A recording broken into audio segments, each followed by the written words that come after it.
నుంచి రామేశ్వరం వచ్చామండి, ఈ నీళ్ళు ఎక్కడ పోసామండి, ఆ నీళ్ళు ఎక్కడ పోయడం మర్చిపోయాం, నేను ఎత్తివి పోసుకో పట్టుకెళ్ళి.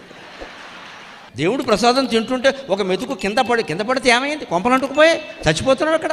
భగవంతుడు వచ్చి నన్ను కొడతాడా పాడకుండా చూసుకో. పెద్ద విషయమా?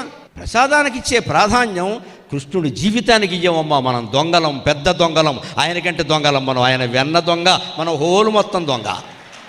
ఆయన జీవితానికి ఇవ్వం. ఆయన ఎన్ని మంచి పనులు చేసాడో మనకు అనవసరం. ఆయన కుచేలుని పోషించింది మనకు అనవసరం. ధర్మం కోసం గుర్రాలు తోలిన విషయం మనకు అనవసరం. ఇక్కడ సొంత కొడుకులు 82 మంది తాగి తందనాలాడి చచ్చిపోతుంటే నాకేం సంబంధం లేదు అని వేణువు ఊదుకున్న మధురామృతం కూడా మనకు అనవసరం అమ్మా. ప్రసాదం కింద పడకుండా ఉండవే మనకి ముఖ్యం. మన దరిద్ర బతుకులు ఎప్పుడు బాగుపడతాయి?